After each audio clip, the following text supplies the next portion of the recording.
Eu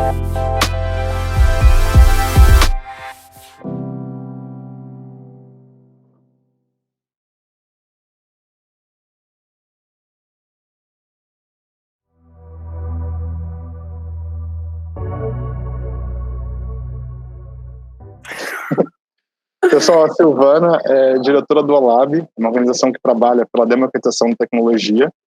E lá ela idealizou o PetaLab, ela deve falar um pouco sobre isso, que é uma iniciativa focada em estimular mulheres negras e indígenas na área de tecnologia. Ela tem mestrado em Cultura e Territorialidade pela UF, é pesquisadora em Política, Economia da Informação e Comunicação aqui na FRJ, e é colaboradora da plataforma Afroflix, especializada na divulgação de filmes produzidos por diretores negros. Obrigado, Silvana. Obrigada, Felipe.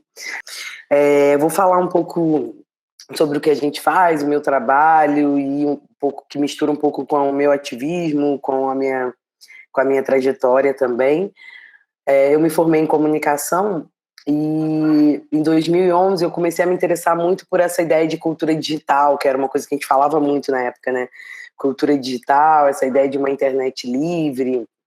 E de lá para cá eu fui querendo entender melhor sobre como isso funcionava, e na verdade eu sempre achei que eu nunca ia entender nada disso, porque eu falava, gente, mas eu sou miçangueira, assim, eu sou da área de humanos, entendeu? Tipo, tecnologia são as engenharias, etc.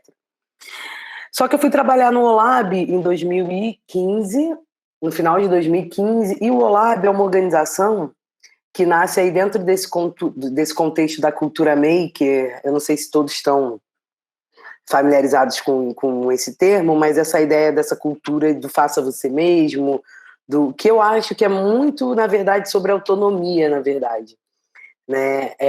E também é quando essas máquinas de fabricação digital começam a ficar mais disponíveis para a gente, né? Então, a gente tem um makerspace aqui no Rio, em Botafogo, que é equipado aí com impressora 3D, CNC, cortadora laser, e sempre numa ideia de pensar o que é ser um maker num contexto brasileiro, né? O que é ser um maker a partir do sul global? Porque todas essas referências que a gente tem sobre cultura maker, etc., elas, em geral, vêm do hemisfério norte, né? Então, a Gabi, que é a minha sócia, a Gabi Agostini, que é a minha sócia, e a pessoa que criou o OLAB, ela tinha muito essa pegada de pensar como a gente pode ajudar as pessoas a se relacionarem melhor com as tecnologias a partir da experimentação, né? Como que a gente cria coisas. Bom, cheguei no OLAB nesse contexto, vindo do Observatório de Favelas, foi um lugar que eu trabalhei durante 5 anos. Lá eu trabalhava como jornalista e muito nessa pegada de direitos humanos, cultura, território, né? Como olhar para o Brasil e para a cidade, né, do Rio de Janeiro a partir das favelas e não da Zona Sul para a favela, digamos. E foi um lugar que foi muito importante para mim também, para que eu pudesse me formar enquanto pessoa, enquanto cidadã, e entender um pouco que lugar eu queria ocupar no mundo. Quando eu cheguei no OLAB, dentro desse contexto de cultura maker, inovação, tecnologias, eu fui para fazer a parte de comunicação e relações públicas, né? E durante 1 ano trabalhando no OLAB, eu fui percebendo uma coisa que era meio óbvia, mas que era o fato de não ter pessoas negras nessas discussões, assim, pelo menos nos eventos que eu participava. Isso eu estou falando, sei lá, em 2015, 2016. Não tinha, eu era a única mulher negra no line-up, né, como painelista, e às vezes até na audiência mesmo, no público, não tinham outras pessoas negras. E aí eu pensei, cara, eu tenho que criar alguma coisa, um projeto, alguma coisa que faça, que eu possa trazer outras pessoas que parecem comigo também para essa discussão. Foi quando eu tive a ideia, eu só tinha um nome. Eu falei, vai se chamar Preta Lab, mas o que vai ser isso, né? E aí eu fui atrás de dados, comecei a pesquisar, olhar para as pesquisas no Brasil, que trouxesse essa ideia de interseccionalidade entre raça e gênero, e não encontrei esses dados aqui. O que eu encontrei foi nos Estados Unidos, um dado que diz que apenas 4% das startups de tecnologia são lideradas por mulheres negras. Aqui no Brasil, um dado também, que agora eu não lembro a fonte, mas isso é fácil de achar. 16% é o número de mulheres que ingressam nos cursos de engenharia e cursos relacionados à TI. E um levantamento que eu encontrei da galera da Poligen, que é da Escola de Tecnologia da USP, que diz que em 120 anos a USP formou apenas 10 mulheres negras na tecnologia. E aí eu olhei para esses dados e comecei a pensar qual seria a primeira ação do Preta Lab, né? E é muito curioso porque as pessoas hoje falam assim, não, mas o que é o Preta Lab, né? Assim, tipo, ninguém sabe o que é o Preta Lab. E, na verdade, o Preta Lab é um projeto causa. É um projeto causa sobre a urgência e a pertinência de incluir mulheres negras na tecnologia e na inovação. A gente começou em 2017 fazendo esse mapeamento, né? Primeiro para querer entender quem são as mulheres negras que fazem parte aí, ou que se entendem como parte da tecnologia no Brasil. Naquele ano a gente mapeou mais ou menos quase 600 mulheres, 500 e tantas, o que para mim foi uma grande alegria, porque eu achava que, eu sabia que tinha mais, mas eu pensava, se a gente chegar em 500, assim, para mim já valeu muito a pena, e aí eu tô falando Brasil inteiro. E no mesmo ano a gente fez uma série de vídeos para inspirar outras mulheres, porque eu sempre falo, né, é muito difícil de você sonhar em ser algo que você não vê ninguém parecido com você, né? Então tem uma camada subjetiva aí que eu acho que é extremamente importante. De lá para cá a gente fez muito workshop, fez um outro levantamento que se chamou Quem Coda BR, que está também tudo no site do Preta Lab, que é um levantamento para tentar entender como a diversidade está inserida nos times de tecnologia nas empresas do Brasil. A gente lançou no começo da quarentena um podcast chamado Preta Pod, que também vai mais nessa camada de inspiração, né, de entrevistar mulheres que são referências para a gente, não só na área da tecnologia. A gente ajuda, tem feito uma ponte com empresas, né, para que querem trabalhar mais a diversidade. A gente tem uma plataforma hoje que reúne mais ou menos quase 400 perfis de mulheres negras em tecnologia, que está também no site do Preta Lab. E essa plataforma tem aí pelo menos 2 objetivos, um que a gente possa conhecer entre nós, que a gente possa visibilizar o trabalho dessas mulheres, né, e um terceiro, que a gente dê uma resposta para esse mercado de trabalho, que diz que não encontra mulheres negras qualificadas na área. Bom, tudo isso para dizer que, na verdade, nosso trabalho no Lab, ele tem uma missão de trabalhar pela diversidade na produção das tecnologias, né? Hoje a gente está vendo aí um monte de coisa pipocando, eu estou achando ótimo, na verdade. Porque a gente está falando isso há pelo menos... Eu ia te fazer uma pergunta justamente sobre isso, né? A notícia dessa semana foi a questão dos algoritmos racistas no Instagram, no Twitter e tudo mais. Como é que você vê a diversidade na tecnologia e o resultado que a gente vê nos jornais hoje? Na verdade é isso, né? Não tem diversidade. E as pessoas geralmente perguntam assim, mas o que é o racismo algorítmico? É um erro no código? É um erro no código? É um bug que deu ali? Me explica, porque eu não quero ser racista. Né? Ninguém quer ser racista, eu acho, né? As pessoas não querem ser racistas. E só que, na verdade, não é sobre um erro no código. Na verdade, é uma coisa que vem antes, é um background mais, né? Acho que é um pouco antes. E a gente fala assim, mas as tecnologias podem reproduzir preconceito, né? E a gente tem vários exemplos de que podem. E eu acho que o grande problema disso tudo é o impacto que as tecnologias trazem, né? Porque é que nem pensar fake news, por exemplo, né? O que é fake news? É uma mentira, né? Uma fofoca. E isso sempre existiu. Né? Desde que o mundo é mundo, a gente sabe que isso existe. Só que quando isso vem para o digital, isso acaba ganhando uma escala muito maior, né? O que é um impacto muito maior. Então, ontem eu estava participando de um evento na UF que era sobre esses dados de propagação era também sobre esses dados de propagação de fake news. E a gente estava discutindo essa questão das plataformas, né? Quanto que, você compra um celular, aí você não tem internet, mas você pode acessar o WhatsApp. Ou seja, você recebe coisas, você não tem como checar. E vamos combinar que a nossa cultura não tem sido essa, né? De, você recebe uma coisa e você checa para ver se aquilo é verdade. Ao menos que aquilo te chame a atenção e você fale, pô, isso é muito absurdo para ser verdade. Aí você vai lá e dá uma checada. Agora, isso tem a ver, eu acho que não é só com a questão do fake news, das fake news e dessas mentiras que circulam, mas eu acho que está imbricado até na nossa cultura, sabe, Felipe? Porque a gente, quando recebe um meme num grupo de amigos, a gente, por exemplo, não se pergunta assim, quem fez esse meme? A gente não vai atrás dessa autoria, né? Então, que a gente está consumindo esse junk food, né, das informações, e a gente está sendo o tempo inteiro interpelado por isso, né? E o nosso trabalho ali no Lab tem muito uma pegada, as pessoas falam, mas vocês querem dividir, né? Quando a gente lançou a Preta Lab, as pessoas falavam, mas vocês querem dividir? Já é tão difícil ser uma mulher em tecnologia, você ainda quer falar de mulher negra? E, cara, na verdade não é sobre dividir, na verdade é sobre como a gente caminha junto olhando para as nossas diferenças, entendeu? Porque não tem como a gente achar que não tem diferença, que a gente parte do mesmo lugar, a gente sabe que tem. Então, como que a gente olha para isso para caminhar juntas, né? E é muito essa pegada do trabalho, assim, né? Tanto do Olab como um todo, quanto do Preta Lab.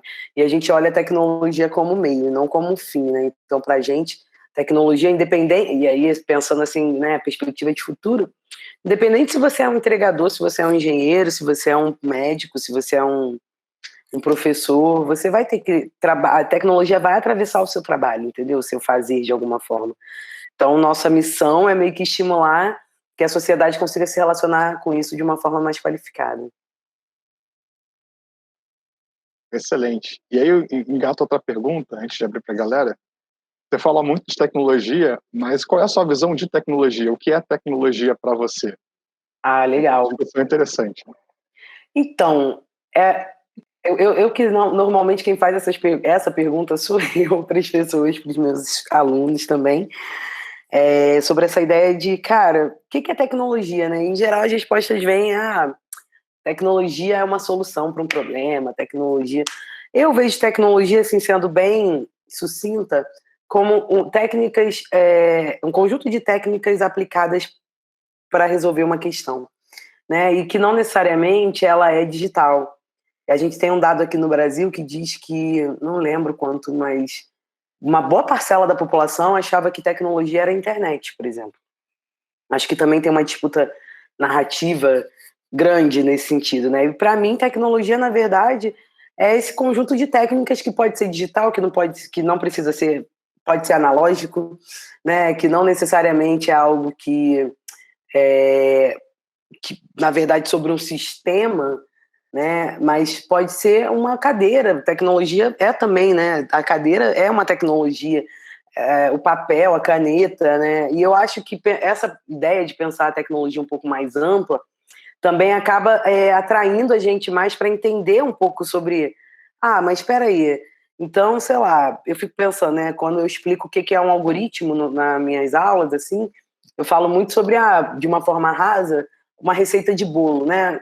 Você vai fazer ali o passo a passo, sei lá, 3 ovos, quebra os 3 ovos, bota açúcar, bota não sei o quê. Porque eu acho que tem um problema hoje que a gente vive, assim, né? E aí, dentro de todas essas esferas, desde a da LGPD, fake news, sei lá, racismo algorítmico, todos esses assuntos que envolvem tecnologia, que a gente tem uma linguagem que é muito nichada, sabe? E que às vezes a gente não consegue dialogar com as pessoas, porque, então só os engenheiros vão entender isso. Então só não sei quem. A gente tem um projeto, que era um canal no YouTube, que ele já nem existe, ele ainda está no ar, mas a gente não continuou com o projeto, mas que se chama Computação Sem Caô. E o Computação Sem Caô é uma ideia de trabalhar esses conceitos, né, da ciência da computação de uma forma um pouco mais popular para que as pessoas entendam, né? Porque eu acho que esse é um grande desafio para todos nós, ainda mais vocês que estão num curso como esse, de como que a gente cria linguagem para dialogar com o mundo, né? Porque senão a gente vai ficar... A gente já é nichado dentro das nossas bolhas digitais, né? A gente já é nichado por várias outras questões, e eu acho que a tecnologia ela vai nichando ainda mais a gente. Só que tem uma coisa que é de alfabetização digital, né? Não alfabetização digital, talvez alfabetização tecnológica. Acho que a gente fala muito de futuras gerações, mas assim, como que a gente lida com as gerações que estão aqui, né? E acho que e passa por esse lugar de entender melhor esses processos, e aí, de fato, a gente precisa transformar um pouco essa linguagem. Muito bacana. Pessoal, alguém quer fazer alguma pergunta? Senão tem outra aqui para engatar. Eu queria fazer uma pergunta. Eu tenho um questionamento interno muito grande em relação à tecnologia, porque eu vejo a tecnologia muito ligada às redes sociais, né? E eu vejo muita gente assim postando coisas antirracistas e divulgando esses conteúdos online, o que é muito legal. Só que eu me pergunto o quanto que isso ajuda, sabe. A pessoa às vezes muita gente para de tomar uma atitude que realmente vai impactar, porque acha que está fazendo o suficiente só divulgando esse conteúdo. E aí eu queria saber a sua opinião, o que que você acha sobre isso? A gente está perdendo força ou a gente está ganhando força e como, usar isso para potencializar o movimento, né? Legal, Sofia, né, Sofia? Obrigada, Sofia, pela questão. Acho interessante que você traz, porque a gente, em geral, as pessoas criticam muito, né, esse ativismo de sofá. Essa ideia do ativismo das redes, aí você vai lá, posta um quadro preto e diz que você é antirracista. Só que eu acho que a questão, primeiro assim, a gente nunca falou tanto de questões raciais no Brasil como a gente tem falado hoje. Isso eu considero uma coisa muito positiva, né? Porque é o que eu disse, não adianta a gente fingir que o problema não existe, porque o problema existe, né? Então, assim, e isso vai se refletir no filtro do Zoom, que não reconhece a pele negra, vai.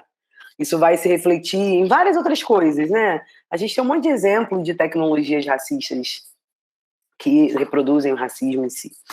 Agora, eu acho que tem uma coisa que faz parte de um entendimento, que é, cara, ser antirracista não é sobre postar um quadro negro no Instagram, né? Isso também é importante. Eu não gosto de descredenciar o ativismo da internet, não, porque eu acho que ele também é importante, ele que, na verdade, vem gerando pauta aí e vem pautando coisas maiores, inclusive, né? Mas eu acho que é importante entender que o racismo, ele não é uma coisa só, como posso dizer assim, sei lá, alguém me chamar de macaca ou alguma ofensa verbal nesse sentido, né? O racismo ele é muito mais complexo do que isso, né? Então, assim, construir uma linguagem antirracista, construir um comportamento antirracista, ele está todo dia na gente, né? Isso tem que ser um conta-gota, tem que ser todo dia. Todo dia você olhar e desconstruir, né? Eu fico pensando muito nessa ideia agora da quarentena, isolamento. O que a gente desaprendeu? Acho que tem um monte de coisa que a gente tem que desaprender, sabe? Inclusive, a gente tem que desaprender a ser racista. Porque a gente é racista na maioria das vezes, né? A sociedade é assim. E quando eu falo que o racismo ele não é necessariamente só um xingamento, né? Uma ofensa nesse sentido, ele é também você passar a ter, sei lá, toda a sua vida discente, né? Sua vida escolar, sua vida educacional, e, por exemplo, você não ter tido um professor negro. Né? A gente não se questiona muito sobre isso, né? Quantos médicos negros a gente já foi atendido? Por quantos médicos negros a gente já foi atendido? Quantos autores negros tem nas bibliografias, independente do curso, né? Engenharia, comunicação. Então, acho que isso é sobre isso que a gente tem que olhar, né? Porque o racismo ele não é uma coisa assim só pontual. Na verdade, ele forma essa base aqui que a gente vive nessa sociedade, ele estrutura essa sociedade. É sempre importante lembrar que o Brasil foi o país que mais recebeu pessoas africanas para serem escravizadas aqui e em outros países, né, que saíram de África, passaram por aqui e foram redistribuídas. E fomos os últimos também a abolir esse sistema. Né? Então, tem 132 anos, 122 anos, né? É isso? Em 1888, que isso acabou, né? Que isso acabou, entre aspas. Ou seja, cara, tem muito pouco tempo, né? Eu sou, por exemplo, a primeira geração da minha família que vai para a universidade, né? Inclusive, vou aproveitar para fazer um jabá aqui, porque eu dirigi um documentário no ano passado, no ano 2018-19, sobre a trajetória de estudantes negros na universidade, se chama Quadro Negro, e ele vai ser lançado agora no Encontro de Cinema Negro, vai passar online gratuitamente, e também na FLUP, na Festa Literária das Periferias.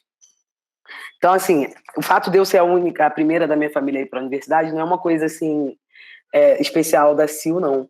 Na verdade, é uma coisa especial dessa geração da qual eu faço parte, né? Então, isso...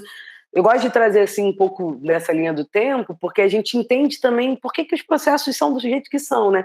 Por que as mulheres negras, por exemplo, são subrepresentadas na política institucional e sobre-representadas no trabalho doméstico, né? Então, tem muita coisa aí, né? Eu acho que é importante esse ativismo, sim, da rede social, mas eu acho que ele é só uma camada, né, dentro de muitas coisas que a gente tem que desaprender, aprender a fazer, enfim. Sim, concordo. Obrigada. E aí, pessoal, alguém quer fazer mais alguma intervenção?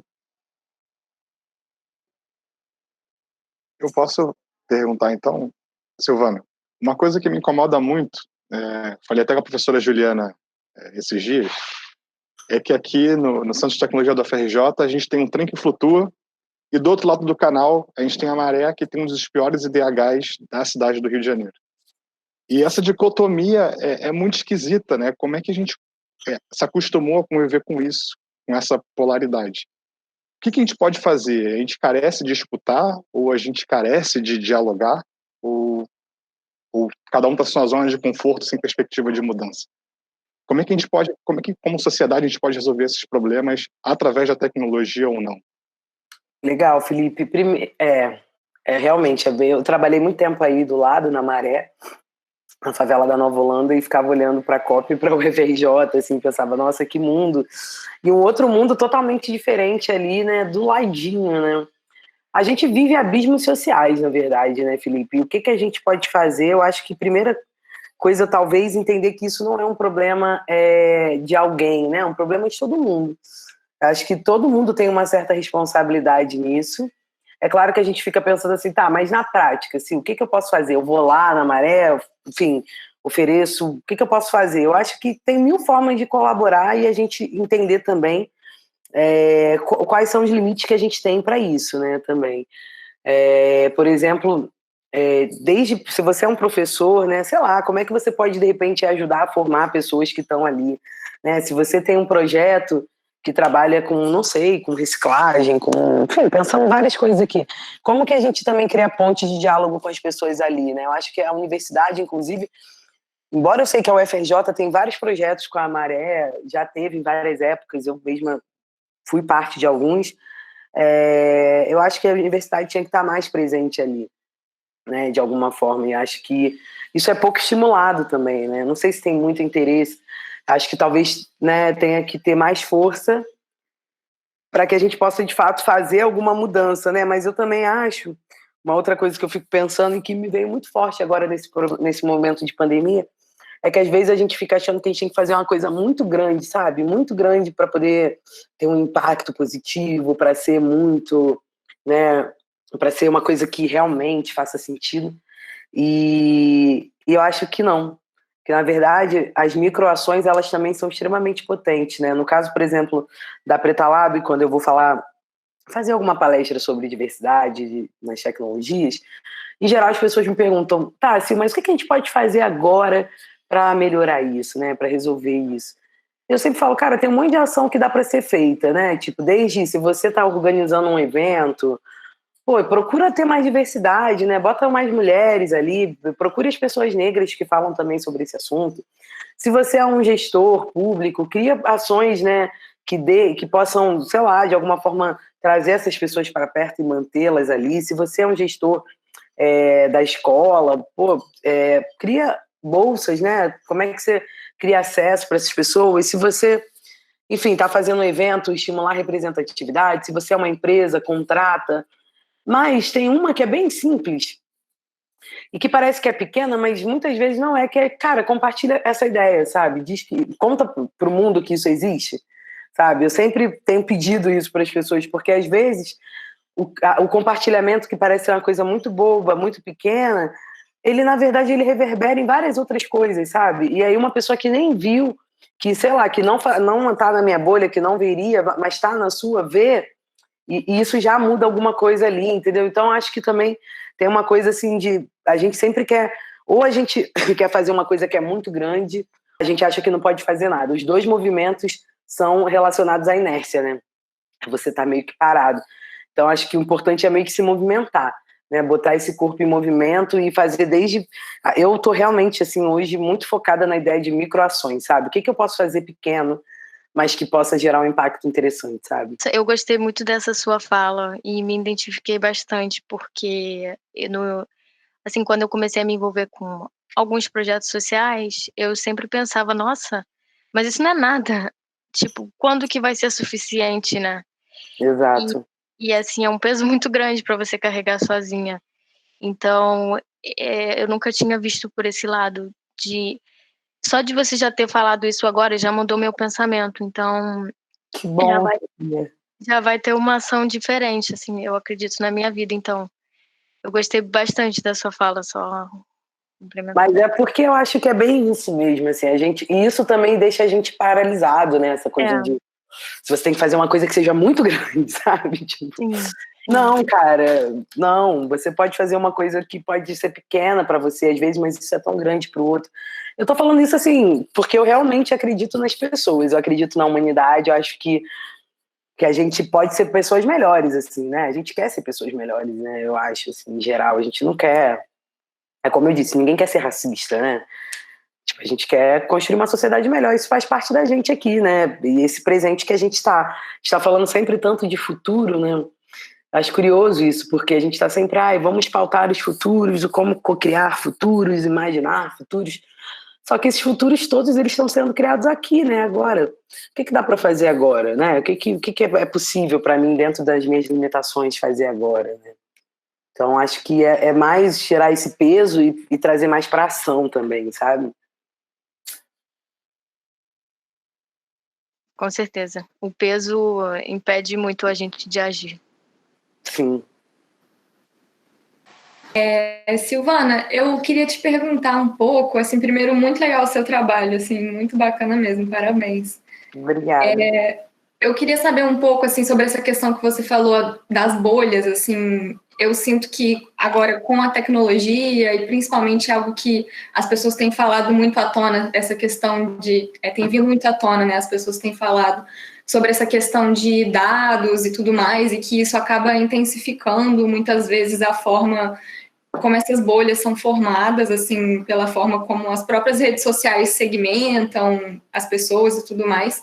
E eu queria saber, assim, o quanto você acha que isso impacta em avançar com esse movimento, tanto pela criação da polarização mesmo, mas também um pouco pela questão, assim, de você possibilitar essa conexão com gente que às vezes tem os mesmos problemas que você, igual você falou, às vezes você não se enxerga ali porque você não conhece ninguém. Então, às vezes, criar essas bolhas tem esse lado positivo de você ver que você não está sozinho ali com aquele problema e ter coragem, assim, né, de dar um passo à frente e tudo mais. Então, acho que essa questão das bolhas tem esse lado positivo dentro de tantas outras coisas negativas que ela traz, mas eu queria saber um pouco a sua opinião sobre isso. Obrigada, Isabela. Bom dia. Eu acho que é uma faca de dois legumes, né? Sempre falo isso. Uma ideia de uma faca de dois gumes mesmo, né? Porque tem essa coisa das bolhas que a gente, né? Bolhas de acolhimento, sei lá, bolhas de afeto, né? Que a gente se reconhece, que a gente se empodera. E aí eu tô falando não só de mulheres negras, mas falando de mulheres, tô falando de, sei lá, pessoas que estudaram na mesma escola, enfim, as bolhas, né? Eu acho que tem esse lado que é super interessante, mas esse outro lado, né, que é essa ideia de também, pô, você vive numa ilha, né? Então, por exemplo, sei lá, os meus amigos no Instagram, todos, se depender deles, a gente vai ter aí muitas mulheres negras eleitas, por exemplo, nessa próxima eleição, né? Todas elas vão entrar, inclusive, se depender. E aí eu acho que assim, tem que ter de alguma forma um discernimento, né, para entender e pensar que assim, cara, você está dentro de uma bolha. Isso você tem que lembrar disso direto. Primeiro porque a gente, agora, nesse momento de pandemia, acho que a gente tem uma falsa ilusão também, por exemplo, de que está todo mundo conectado. Só que não está todo mundo conectado. Né? No Brasil, mais de 47 milhões de pessoas não têm acesso à internet. Né? Isso é um dado do CGI publicado esse ano, das CHICs de 2019. Das classes D e E, 85% do acesso de internet é só via Wi-Fi, ou seja, as pessoas não têm pacote de dados. Então, assim, eu estou aqui na Zona Sul do Rio de Janeiro com uma internet bem boa, funcionando, né? Me deixa e me dá essa impressão o tempo todo de que, nossa, está todo mundo conectado, pô, a gente faz aula, a gente, enfim, eu faço yoga pela internet, né? Tô aqui. Só que a gente tem que lembrar que não. Na verdade, não. Até essa coisa, e é muito curioso isso, porque quando a gente pensa até em futuro, né, as políticas públicas que foram criadas até antes do Covid, sei lá, pegar até o Enem, né? Para você fazer o Enem, você tem que ter uma conexão, para você se inscrever, né, no Enem. Você tem que ter uma conexão de internet, você tem que ter um computador, né? Basicamente algo, porque não é só a conexão, né? Também a estrutura. E quantas das pessoas também acessam a internet só por celular, né? Porque não tem um computador. Então, assim, na verdade, eu acho que a gente tem que lembrar mesmo. Lembrar que a gente vive em bolhas, e os algoritmos, né? Eles fazem isso, né? Se você curte esporte, né? Vocês que são engenheiros sabem mais que eu. Se você curte esporte, está o tempo todo ali, vai chegar coisa para vocês de esporte, né? Enfim, se eu falo que eu quero ir para Salvador, daqui a pouco aparece uma passagem para mim em promoção para Salvador. Então, eu acho que também tem eu não sei também como é que faz, sabe? Eu venho muito de um lugar de quem pergunta mais do que responde, mas nessa ideia de, cara, poxa, que punk, né? A gente vai ter que estar sempre se lembrando que a gente está o tempo todo sendo moldado, né? Por essas estruturas também, né? Por exemplo, achar que a gente está totalmente conectado. E acho que é até uma coisa assim muito forte dos nossos gostos, sabe? Tipo, acho que essa coisa da inteligência artificial traz muito sei lá, se Foucault tivesse vivo, eu fico pensando o que o Foucault falaria sobre esse momento, né? Mas eu acho que tem muito a ver com essa ideia de vigilância também, né? E de moldar os nossos gostos e de estruturar políticas, economias e tal. Só que falar isso não significa que isso vai deixar de existir, né? Eu acho que isso vai continuar existindo. A questão é, beleza, como que a gente lida com isso? Né? Eu acho que essa que é a parada, porque a gente não vai voltar para o analógico, né? O digital, ele é uma realidade, assim, se tem uma certeza que a gente pode ter num momento de tanta incerteza que é isso que a gente está vivendo, é que o consumo de tecnologia vai ser maior daqui para os próximos anos, né?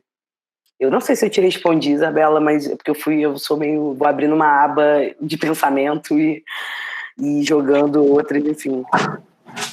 Não, respondeu sim, Silvana. Eu acho que, principalmente, você trouxe esse questionamento que eu acho que é o mais importante, assim, nesse momento de estar vigilante sobre isso, né? Saber que é uma realidade que a gente tem que aprender a lidar com ela da melhor maneira possível. Exato. Porque a gente não vai fugir dela, né? Sim. Ela tá aí para todo mundo. Opa! Oi, Matheus. Bom dia. Obrigado aí pela sua palestra, né, por mostrar um pouco do seu trabalho. Eu estou curioso justamente em relação aí, eu queria que você comentasse um pouco, né, a forma como os seus projetos já impactaram a vida de alguém nessas condições que a gente falou, né? A gente comentou aí sobre a maré, sobre essa questão da favelização e tudo mais. Se você tem aí além da sua própria vida, né, que já é um grande exemplo aí de impacto, mas se você teria aí a recordação de algum exemplo fresco aí, né, de como isso impactou a vida de algum jovem, né, alguém em uma situação socioeconômica difícil. E eu queria também fazer outra pergunta, que acontece, às vezes a gente tem um problema aí conceitual no Brasil, que é quem é o negro, né? Porque nós somos um país muito miscigenado, né? Uhum. E eu, por exemplo, muitas vezes não sei o que responder quando perguntam a minha etnia mesmo. Eu me considero, até porque é o que está na minha certidão de nascimento, como pardo, né? E só que existe toda uma questão de colorismo, né? De quem realmente sofre a discriminação no Brasil, né? Se o pardo ele vai sofrer da mesma forma que um negro, né? Um negro retinto, alguma coisa nesse sentido. E eu fico, às vezes, desconfortável até de me colocar, ou de me usar como exemplo. Eu sou, né, um jovem, eu me considero pardo, como eu falei, e eu também sou de uma situação socioeconômica baixa, eu moro em Bangu, eu sou de favela e tudo mais, mas ainda assim eu me sinto, às vezes, desconfortável de me colocar e de me usar como exemplo, sabe? Porque eu acho que as pessoas não me identificam automaticamente como como alguém... Negro. Negro, né? Eu queria que você comentasse essas duas coisas aí. Vou comentar. Seguinte, Matheus, primeiro assim, cor no Brasil é autodeclaração, né? Só que a gente sabe que a polícia sabe quem é negro, por exemplo, né? A polícia sabe. Isso eu gosto de falar trazer esse exemplo da polícia, mas é óbvio que não é a polícia que tem que determinar isso, né? E acho que o Brasil, por ser um país, porque assim, voltando um pouco na história, o Brasil foi um país que teve uma política de embranquecimento, né? Uma política real de embranquecimento, onde foram facilitados para os imigrantes europeus virem para cá, terras, tipo assim, vem para o Brasil, vem embranquecer esse país. Isso era uma política pública, né? Assim como o Enem, por exemplo, né? Assim como outras políticas. E é óbvio que isso acaba gerando, né? Tipo, o que eu sou, né? Em 2020, as pessoas, quando esse assunto negritude, racismo, não sei o quê, se começa... O que eu sou, né? Se começa a pipocar muito o que eu sou. A Sueli Carneiro, que é uma grande filósofa e amiga, assim, né, viva, ela fala assim, os brancos sempre sabem quem são os negros, né? Mas ao mesmo tempo fico pensando, então a minha negritude fica... É o outro que tem que dizer quanto que eu sou negro, quanto que eu não sou.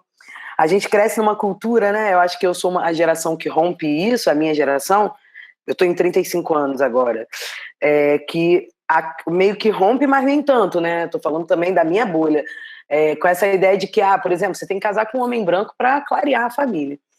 E isso tem a ver com o colorismo, porque o colorismo é essa teoria de que quanto mais perto do branco você é, menos racismo você sofre. Isso é uma realidade, né? E eu acho que essa coisa sobre pardos e pretos, né, a gente tem que trazer na memória que a categoria negro, ela é uma conquista dos movimentos negros. Isso não foi uma parada que alguém inventou pra gente, para denominar a gente, né? Isso, na verdade, é uma conquista dos movimentos negros de décadas para poder fazer essa junção entre o que é preto e o que é pardo, porque o que é pardo não é branco.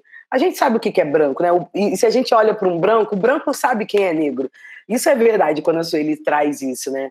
E aí, enquanto categoria política, negro é essa junção de negros e pardos, né? Muita gente, assim, claro que, olha...